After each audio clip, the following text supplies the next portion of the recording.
Hey Todd, alright, this is part 2. So obviously I had already watched part 2 before I did the response to part 1, but there were a couple of points you raised that I will trust were real because I'm going to try to trust things you say from now on. No, just kidding.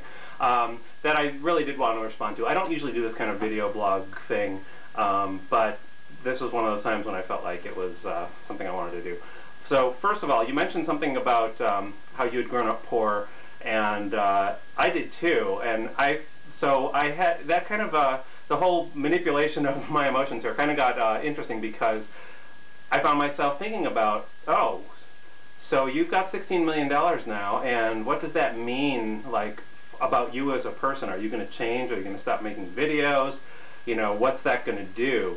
And I guess it brought out something in me that I didn't quite realize was there, or kind of didn't think was still there, which is having grown up poor, and I mean poor, like, you know, we didn't eat sometimes.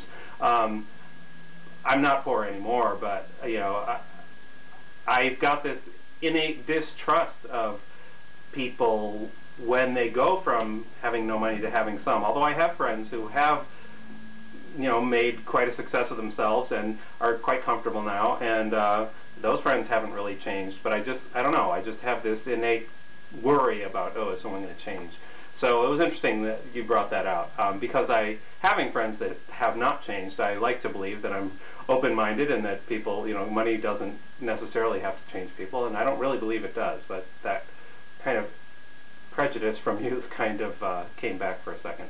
The other thing was, you mentioned about how the comments really brought out what a cool little clique you've fallen into here, and I hate the word clique, but I would have to agree. You're out of the group of people here who seem to comment on each other's videos and post video responses and all that, you're the first one I subscribed to a couple months ago. And through you, I found Super Frody, so I've had a lot of fun talking back and forth with and watching videos. And from him, I found Girly Bottom, who I love to death.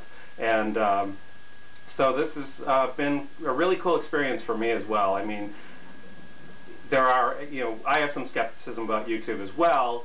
There, you know, so a lot of it is, you know, 12-year-olds, you know, looking for pratfalls, and you know, that I'm not so much into. But there's so many of us here that there can be subgroups of every sort, and this seems to be a subgroup that I really enjoy, and I'm having a lot of fun interacting with, and that makes me think.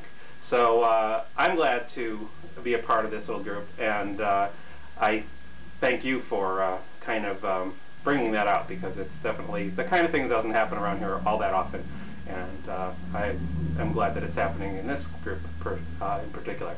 So no, I don't need money to go to or to bring friends to Coachella. I am going to Coachella with my friends, and if you did want to go and spend some money that you don't have on some scalper tickets, feel free. Let me know, because I'm like the Coachella coordinator for my group of friends every year, so I've got some inside scoop, but not on how to not pay scalper prices, unfortunately. So, but anyway, take care, and damn you for manipulating our emotions like that. It was brilliant. I cannot do anything but admire it. So watch out for next April Fool's Day. Take care.